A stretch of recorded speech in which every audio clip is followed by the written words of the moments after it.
¿Qué tal amigos? Comenzamos nuestro resumen internacional hablando de las operaciones militares de Israel en Gaza y la polémica por la distribución de ayuda humanitaria. Al menos 36 personas murieron el sábado por ataques de las fuerzas israelíes en la franja de Gaza. La Marina israelí interceptó y desvió el lunes el barco Madeleine, en el que viajaban varios activistas con ayuda humanitaria para Gaza. Irán anunció el lunes que su país presentaría pronto su propuesta para un posible acuerdo nuclear. Rusia anunció el domingo que amplió su ofensiva a la región ucraniana de Dnipropetrovsk. El secretario general de la OTAN, Mark Rutte, llamó el lunes a los países de la Alianza Atlántica a multiplicar por 5 sus capacidades de defensa aérea. Por su parte, Estados Unidos tendrá que aprobar el visado a todos los estudiantes chinos que quieran estudiar en sus universidades. Manifestantes incendiaron vehículos y chocaron con las fuerzas de la Guardia Nacional el domingo. El presidente estadounidense Donald Trump amenazó el sábado al multimillonario empresario Elon Musk con serias consecuencias si busca castigar a los republicanos que voten a favor de su proyecto de ley presupuestaria. Recibió 3 impactos de bala, 2 de ellos en la cabeza y 1 en la rodilla, cuando daba un discurso de campaña durante un acto celebrado en un barrio popular del oeste de Bogotá. Y vamos a comenzar el programa hablando del conflicto en Medio Oriente. Israel continúa bombardeando la franja de Gaza y disparando contra quienes van a recoger la ayuda humanitaria distribuida por una empresa privada apoyada por Estados Unidos e Israel. Ya se registraron más de un centenar de muertos en estas circunstancias, casi 200, y hay miles de heridos, lo que hizo que Naciones Unidas denunciara que la entrega de ayuda se había convertido en una trampa mortal y que la llamada Fundación Humanitaria para Gaza no tenía las capacidades logísticas para llevar comida a las zonas más pobladas, al tiempo que incumplía las normas internacionales sobre neutralidad. No obstante, Israel defendió la labor de la fundación, sosteniendo que el reparto de ayuda era organizado a pesar de las trabas y las amenazas de Hamás, y que el bloqueo al enclave era legítimo porque protegía a Israel y a todo el mundo libre de los terroristas de Hamás. Por otra parte, también se reportó un ataque contra una ambulancia en el que murieron 3 paramédicos y un periodista, en lo que fue considerado como un nuevo crimen de guerra. Además, el director general de la Organización Mundial de la Salud, Tedros Adhanom Ghebreyesus, denunció que Israel estaba impidiendo el acceso al hospital Al-Amal, uno de los pocos que siguen en funcionamiento, por lo que se estaban causando más muertes evitables.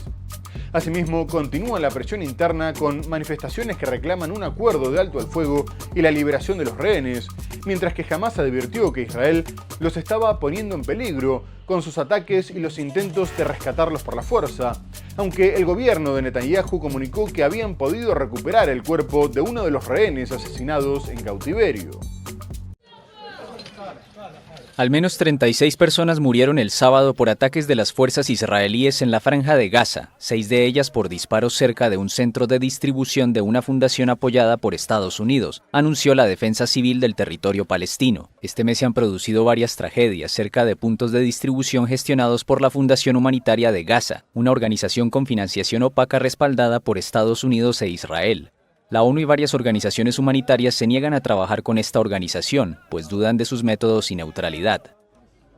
La fundación indicó en un comunicado que se vio obligada a suspender la distribución de ayuda el sábado por amenazas directas de Hamás contra sus empleados, pero también subrayó que no se dejaría intimidar y retomaría sus actividades sin demora.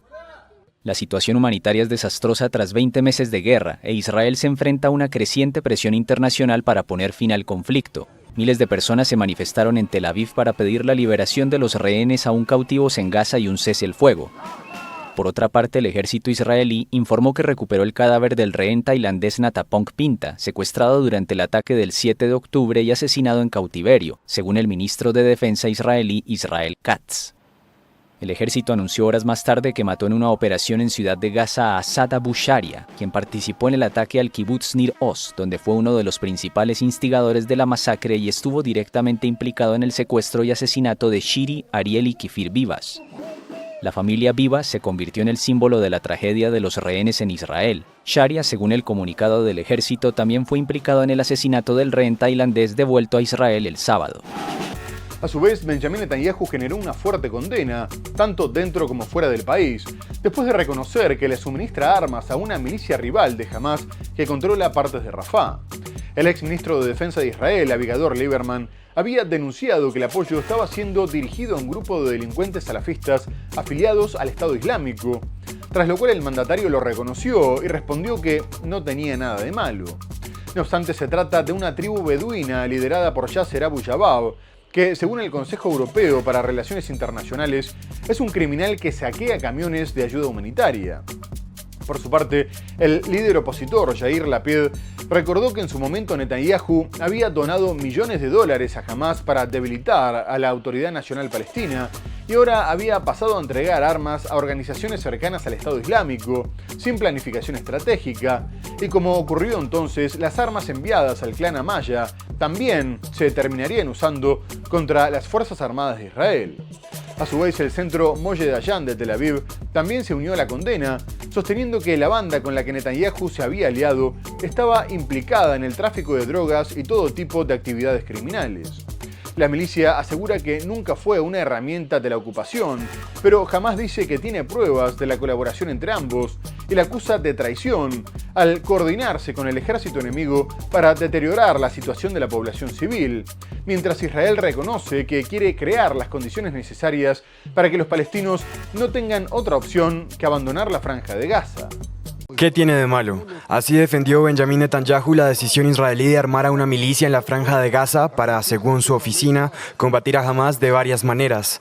El apoyo de Israel al grupo armado ascendió al centro de debate este jueves, cuando el opositor exministro de Defensa israelí, Avigdor Lieberman, afirmó que su país apoyaba a un clan en el enclave.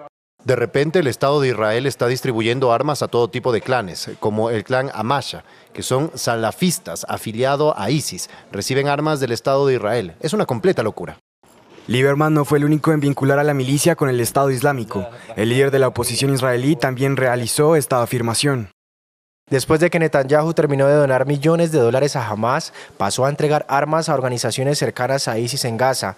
Todo improvisado, sin planificación estratégica, lo que condujo a más desastres. Las armas que entren en Gaza eventualmente se usarán contra soldados de las FDI y ciudadanos israelíes. Este gobierno debe irse a casa. Pero, ¿qué se sabe de este grupo armado apoyado por Israel? Según la prensa internacional, se autodenomina como Fuerzas Populares y de acuerdo al registro de su página en Facebook, sus operaciones habrían empezado en mayo de este año. La milicia está liderada por el beduino Yasser Abu Shabab, cuyo clan controla partes del este de Rafah. Se estima que el grupo tiene en sus filas a una pequeña cantidad de combatientes, menos que los militantes de Hamás. De acuerdo a Lieberman, las Fuerzas Populares estarían recibiendo de Israel armas ligeras y rifles de asalto. En cuanto a su líder, Yasser Abu Shabab, se trata de un beduino de 32 años residente de Rafah, cuyo hermano habría sido asesinado por Hamás. Pero la última polémica israelí fue el asalto al barco de la Flotilla de la Libertad, en el que varios activistas, incluida la ambientalista Greta Thunberg, intentaban llevar ayuda humanitaria a la Franja de Gaza, rompiendo el bloqueo israelí. La flotilla denunció que los 12 tripulantes de diferentes países habían sido secuestrados de madrugada por las fuerzas israelíes cuando se encontraban en aguas internacionales, a 220 kilómetros de la costa, lo que viola el derecho internacional, ya que estos hechos solo se justifican en caso de tráfico de drogas, de personas o piratería. Posteriormente, Israel llevó a los activistas a su puerto de Asdod y procedió a deportarlos, mientras que el Ministerio de Exteriores comunicaba que el espectáculo había terminado y se refería a la embarcación como el yate selfie. A su vez, el ministro de Defensa, Israel Katz, comunicó que había dado órdenes para que a su llegada a Israel se les mostraran videos del ataque del 7 de octubre para que el antisemita de Greta y sus amigos, que fueron a representar a Hamás, supieran a qué tipo de organización terrorista estaban apoyando, y estos respondieron que los civiles que están matando de hambre no tienen nada que ver con la organización, y que Naciones Unidas advierte que miles de niños están en riesgo de inanición. A su vez, la relatora de Naciones Unidas para los Territorios Ocupados, Francesca Albanese, le pidió al gobierno del Reino Unido que solicitara urgentemente una aclaración completa por el asalto a un buque con su bandera en aguas internacionales, mientras que Amnistía Internacional también denunció el secuestro. En mayo, otra flotilla fue atacada con drones en las costas de Malta y en el 2010 Israel mató a 10 activistas. La Marina israelí interceptó y desvió el lunes el barco Madlin, en el que viajaban varios activistas con ayuda humanitaria para Gaza y que intentaba llegar al territorio palestino. Mi nombre es Greta Thunberg y soy de Suecia. Si ves este video, hemos sido interceptados y secuestrados en aguas internacionales por las fuerzas de ocupación israelíes o fuerzas que respaldan a Israel. Insto a todos mis amigos, familiares y camaradas a presionar al gobierno sueco para que me liberen a mí y a los demás lo antes posible. El velero de la coalición de la Flotilla de la Libertad zarpó de Italia el 1 de junio con el objetivo de entregar ayuda a la Franja de Gaza. En él viajan 12 activistas de múltiples países: Francia, Alemania, Brasil, Turquía, Suecia, España y Países Bajos. Durante la noche, la organización indicó en Telegram que había perdido el contacto con el velero y que había sido abordado por el ejército israelí. Denunció además que el abordaje tuvo lugar en aguas internacionales. Israel no precisó dónde fue interceptada la embarcación e informó que el barco fue desviado hacia el puerto de Asdod, en el sur de Israel. Di instrucciones para que a su llegada al puerto de Asdod les muestren a la tripulación los horribles videos de la masacre del 7 de octubre. Es justo que Greta, la antisemita, y sus amigos, seguidores de Hamás, vean exactamente qué tipo de organización terrorista es Hamás, el grupo al que vinieron a apoyar y representar. Pero además de las condenas internacionales al secuestro de la flotilla, sobre todo de los países a los que pertenecían los activistas, la comunidad internacional está dando muestras de cansancio. En los días previos, el canciller alemán Friedrich Merz se había apartado del apoyo incondicional de su país, diciendo que el sufrimiento de la población civil ya no podía justificarse por la lucha contra el terrorismo y que no podía quedarse callado ante la violación del derecho humanitario. Pero ahora los ministros de Exteriores de Australia, Canadá, Nueva Zelanda, Noruega y el Reino Unido anunciaron sanciones de forma conjunta contra los ministros de Finanzas y Seguridad Nacional, Bezalel Smotrich e Itamar Ben-Gvir, dos radicales de extrema derecha que, según estos gobiernos, incitan a la violencia contra los palestinos. El canciller británico David Lammy justificó la medida afirmando que los ministros promovían la violencia extremista y graves abusos contra los derechos humanos de los palestinos, acciones que eran inaceptables y por las que tendrían que rendir cuentas, por lo que habían decidido prohibirles la entrada a sus países y congelar sus activos de forma inmediata, en un intento de intensificar la respuesta internacional. Ben-Gvir y Smotrich sostienen que es moral dejar morir de hambre a 2 millones de palestinos, por lo que se oponen a la distribución de ayuda humanitaria. Pero el ministro de Exteriores israelí, Gideon Sa'ar, consideró que era escandaloso e indignante que representantes electos y miembros del gobierno fueran objeto de sanciones, y adelantó que se iban a reunir para evaluar de qué manera iban a responder. Además, advirtió que todas las acciones contra Israel hacían que Hamás endureciera su postura en la mesa de negociación. 5 países emitieron sanciones contra ministros israelíes. Encolumnados detrás de Reino Unido, Nueva Zelanda, Australia, Noruega y Canadá anunciaron vetos de ingreso y congelamiento de activos contra el ministro de Seguridad Nacional de Israel, Itamar Ben-Gvir, y contra el de Finanzas, Bezalel Smotrich. Esto a raíz de la reiterada incitación a la violencia contra los civiles palestinos, según afirma un comunicado de la Cancillería británica. Así lo explicaron los ministros de Exteriores en una declaración conjunta. Las medidas de hoy se centran en Cisjordania, pero por supuesto esto no puede considerarse de forma aislada de la catástrofe en Gaza. Seguimos consternados por el inmenso sufrimiento de la población civil, incluida la negación de ayuda esencial. No debe haber ningún traslado ilegal de palestinos desde Gaza ni dentro de Cisjordania, ni ninguna reducción del territorio de la Franja de Gaza. La decisión fue criticada por su homólogo israelí Gideon Sa'ar. Es indignante que representantes electos y miembros del gobierno estén sujetos a este tipo de medidas. Lo hablé hoy con el primer ministro Netanyahu y celebraremos una reunión especial del gobierno a principios de la próxima semana para decidir nuestra respuesta a esta inaceptable decisión. Medios británicos como The Times y The Guardian adjudican esta medida a los comentarios lanzados por los ministros israelíes semanas atrás. En esa ocasión, Smotrich habló de purificar Gaza expulsando a los civiles palestinos y que la hambruna de 2 millones de personas era justificable mientras no regresen los rehenes en poder de Hamás. No obstante, el que no abandona a Israel es Estados Unidos, que generó indignación en los días previos al vetar una resolución en el Consejo de Seguridad de Naciones Unidas que exigía un alto al fuego inmediato e incondicional en la Franja de Gaza la liberación de todos los rehenes y la entrada de ayuda humanitaria. Esa fue la sexta vez que Washington veta una resolución crítica con Israel desde el comienzo del conflicto armado, mientras que países cercanos a Israel como Francia y el Reino Unido votaron a favor. La representante norteamericana ante el organismo, Dorothy Shea, dijo que el texto era inaceptable por lo que decía, por lo que no decía y por la forma en la que se había presentado. Además, agregó que la resolución socavaba la seguridad de Israel. Poco más tarde, Israel le agradeció al gobierno de Donald Trump, considerando que una aprobación hubiera sido un regalo para Hamás, mientras que Pakistán afirmó que Estados Unidos había dado luz verde a la aniquilación de 2 millones de palestinos, enviando el mensaje de que sus vidas no importaban, por lo que era una mancha moral en la conciencia del Consejo. Pero la presión internacional no aplaca la postura belicista de Israel, que volvió a violar el alto al fuego con el Líbano, bombardeando el sur de Beirut, lo que fue condenado por el ejército, ya que debilitaban su papel en la vigilancia del alto al fuego con Hezbollah. A su vez, también atacó el puerto de Hodeida, en Yemen, dañando la infraestructura para la entrada de ayuda humanitaria, y amenazó con imponerles un bloqueo que agravaría la hambruna. Pero Israel también amenaza con bombardear las instalaciones nucleares de Irán, que a su vez advirtió que podría responder de la misma manera. Y el director del Organismo Internacional de la Energía Atómica, Rafael Grossi, advirtió que si Israel atacaba a Irán, Teherán buscaría un arma nuclear.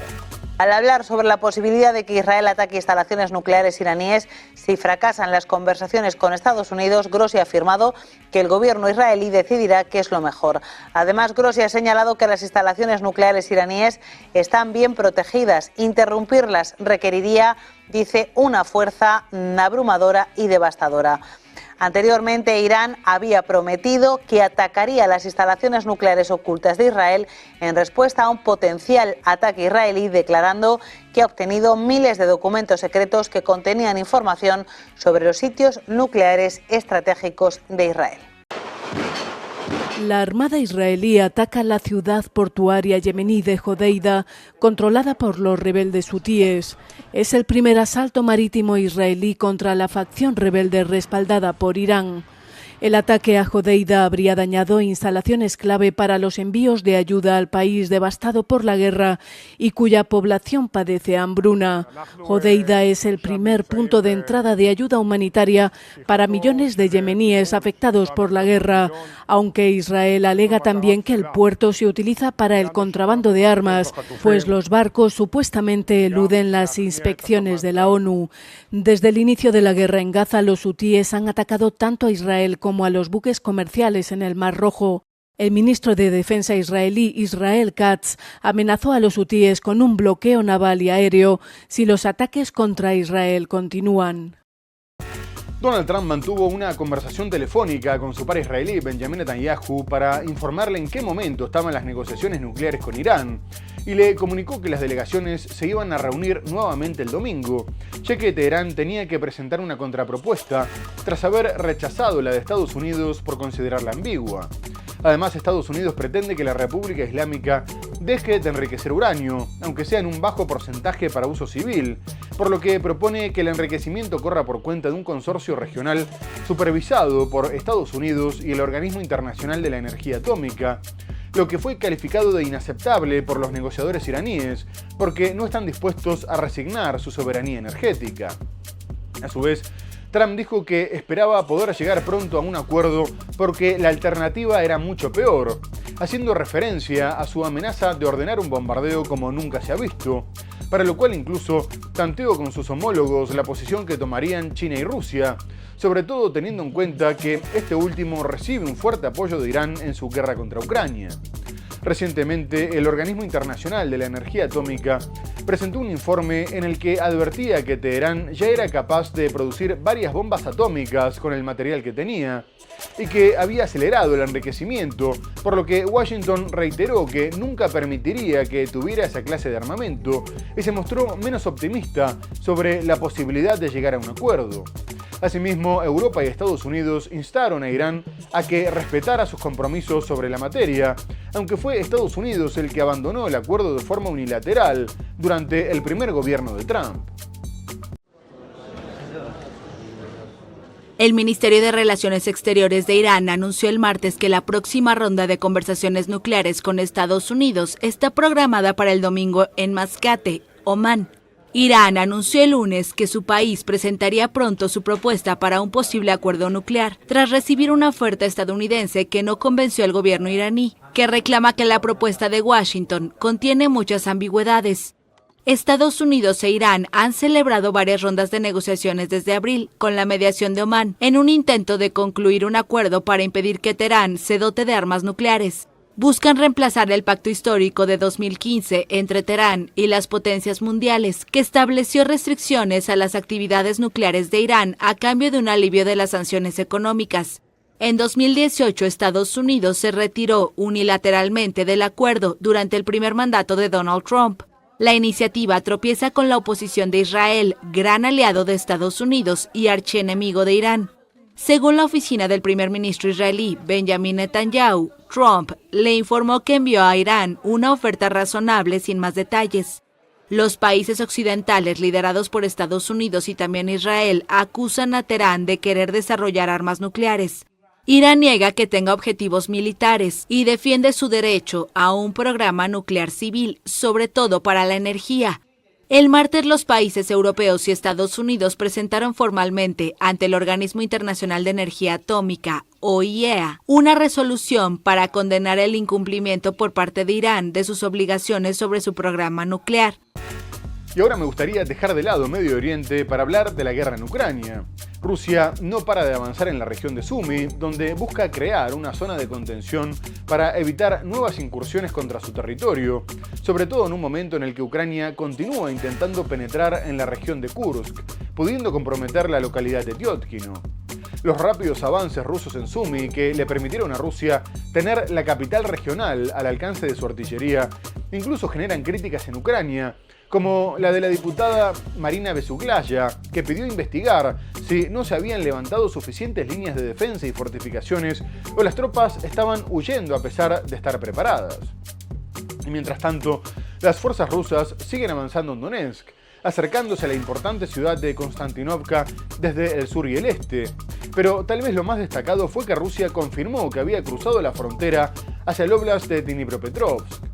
El vocero del Kremlin, Dmitry Peskov, dijo que allí también buscarían crear una zona de contención para evitar intentos de recuperar Donetsk, mientras que el vicepresidente del Consejo de Seguridad y exmandatario, Dmitry Medvedev, afirmó que el avance sobre otro óblast era una advertencia para Ucrania, ya que quienes no querían reconocer la realidad de la guerra en las negociaciones se encontrarían con una nueva realidad sobre el terreno. Hace tiempo que Rusia estaba a punto de cruzar a la región, pero Ucrania llevó una gran cantidad de refuerzos en un intento de impedirlo, o por lo menos de retrasarlo todo lo posible, sabiendo que, además de las consecuencias en la línea, sería un duro golpe a la moral de las tropas y de la población, motivo por el cual negó la información, a pesar de que se mostraron imágenes. Rusia anunció el domingo que amplió su ofensiva a la región ucraniana de Dnipropetrovsk, aledaña a la de Donetsk. Se trata de una primicia en más de 3 años de conflicto que coincide con el estancamiento de las negociaciones de paz. Las autoridades ucranianas no han comentado este anuncio en un contexto en que las tropas ucranianas sufren desde hace meses reveses en el frente. Varios observadores consideran que los rusos podrían querer seguir avanzando en la zona para dificultar el dispositivo defensivo ucraniano en el frente oriental.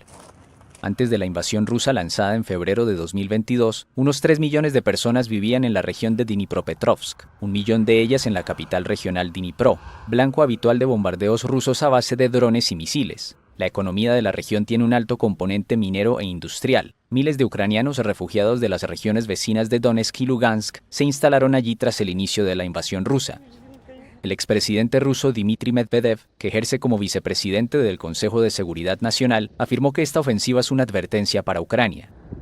El anuncio de este avance se produce cuando Moscú y Kiev se acusan mutuamente de perturbar un canje de prisioneros que estaba previsto este fin de semana, pero que el jefe de inteligencia militar ucraniano, Kirilo Budanov, declaró que se realizará la próxima semana. Este intercambio fue el único resultado concreto de las conversaciones directas celebradas a inicios de semana en Estambul. Estos avances de las tropas rusas pueden tener un valor estratégico sobre el terreno, en un momento en que los esfuerzos diplomáticos impulsados por el presidente estadounidense Donald Trump para encontrar una salida al conflicto están empantanados. Ante esta situación, el mandatario ucraniano Volodymyr Zelensky volvió a acusar a Rusia de hacer todo lo posible para continuar con la guerra y reiteró su pedido para reunirse personalmente con su par ruso, afirmando que de lo contrario las negociaciones no tenían sentido. No obstante, Donald Trump no llevó demasiadas esperanzas después de comunicar que había hablado por más de una hora con Vladimir Putin y que si bien la conversación había sido positiva, no esperaba que la paz llegara pronto, dado que este le dijo que tendría que responder de forma contundente al ataque de la semana anterior contra sus bases aéreas, que según Kiev destruyó decenas de aviones. Además, Putin acusó a Ucrania de haberse convertido en un régimen terrorista, ya que estaba claro que las recientes explosiones de puentes cuando pasaban trenes por debajo apuntaron directamente contra civiles. El mandatario ruso dijo que no podía negociar con terroristas, por lo que la cumbre propuesta por Ucrania no sería posible, y que tampoco lo sería la tregua de 30 días, porque se utilizaría para abastecer de armas a Kiev, continuar la movilización forzada y preparar atentados. Por último, acusó a Zelensky de no querer la paz, porque significaría la pérdida del poder, ya que un régimen corrupto e incompetente, que sufría derrota tras derrota, no tenía ninguna autoridad. Y acto seguido, Rusia lanzó un número récord de casi 500 drones y misiles, mientras que Ucrania dijo que solo 10 habían alcanzado su objetivo. Por último, se llevó a cabo un nuevo intercambio de prisioneros jóvenes, pero ambas partes se acusaron de boicotear la devolución de 6.000 cuerpos. La Fuerza Aérea Ucraniana afirma que Rusia lanzó 479 drones contra Ucrania durante la noche del domingo a este lunes, en lo que supone el mayor bombardeo con drones de la guerra hasta el momento. Rusia también lanzó unos 20 misiles dirigidos principalmente contra zonas del centro y el oeste del país. Ucrania neutralizó 277 drones y 19 misiles en pleno vuelo y afirmó que solo 10 drones o misiles alcanzaron su objetivo. Según las autoridades, una persona resultó herida. La reciente escalada de los ataques aéreos ha coincidido con una renovada ofensiva rusa en las zonas oriental y nororiental del frente. El presidente de Ucrania, Volodymyr Zelensky, declaró a última hora del domingo que en algunas de esas zonas la situación es muy difícil, pero no dio más detalles. Él es parte del primer intercambio de militares presos menores de 25 años. Lo acordaron Rusia y Ucrania en su último encuentro en Estambul. Están contentos porque no han acabado así, como tantos en el ejército ruso y en el ucraniano. El canje de 6.000 cadáveres, también pactado en Turquía, ha generado polémica. Pero el negociador jefe ruso Vladimir Medinsky acusó a Ucrania de haber aplazado inesperadamente la recepción de los cuerpos de los soldados y el intercambio de prisioneros de guerra a una fecha indeterminada. Ucrania, sin embargo, rechazó las acusaciones, asegurando que no se había fijado ninguna fecha concreta para la entrega de los cuerpos y que Rusia no estaba cumpliendo lo acordado.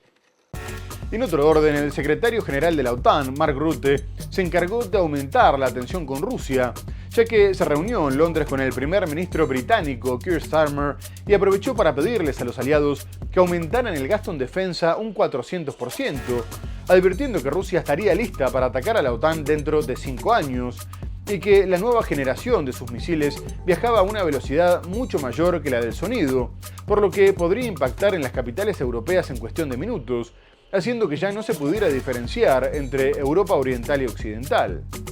Por este motivo, dijo que los aliados tendrían que aumentar 4 veces la capacidad de defensas antiaéreas y que necesitarían fabricar miles de vehículos blindados y tanques, millones de proyectiles de artillería, buques y aviones militares.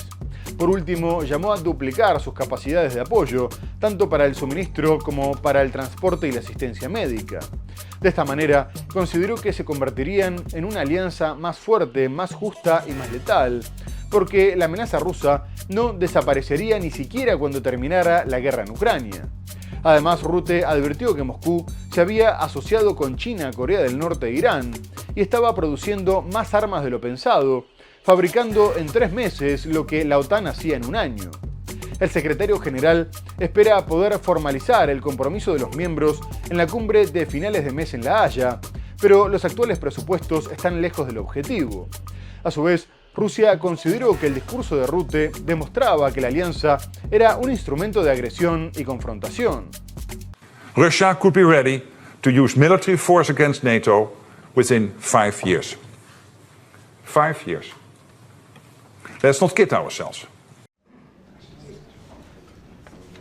El secretario general de la OTAN, Mark Rutte, llamó el lunes a los países de la Alianza Atlántica a multiplicar por 5 sus capacidades de defensa aérea para proteger a Europa de Rusia.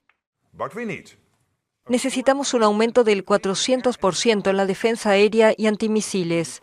Vemos en Ucrania cómo Rusia infunde terror desde el cielo. Por lo tanto, reforzaremos el escudo que protege nuestros cielos. Nuestros ejércitos también necesitan miles de vehículos blindados y tanques adicionales, millones de proyectiles de artillería adicionales, y debemos duplicar nuestras capacidades de apoyo como la logística, el suministro, el transporte y el apoyo médico. Los aliados invertirán en más buques de guerra y aeronaves. Los miembros de la OTAN negocian un aumento de sus presupuestos militares ante la presión del presidente estadounidense Donald Trump, quien quiere que los miembros eleven la cuota actual de 2% de su Producto Interno Bruto para su defensa. El jefe de la OTAN abordó el tema del aumento de defensa aérea antes de una cumbre que tendrá lugar a finales de este mes en Países Bajos, los días 24 y 25 de junio. En la cumbre de La Haya espero que los líderes aliados acuerden destinar el 5% del PIB a defensa. Será un compromiso de toda la OTAN y un momento decisivo para la alianza. Rutte acusó a Rusia de asociarse con China, Corea del Norte e Irán. El Kremlin ruso reaccionó al discurso de Rutte y acusó a la OTAN de ser un instrumento de agresión y confrontación. Muy bien amigos, tenemos que hacer una breve pausa comercial y enseguida regresamos para hablar del acuerdo comercial entre Estados Unidos y China, del atentado contra un precandidato presidencial en Colombia y mucho más. No se vayan, ya volvemos.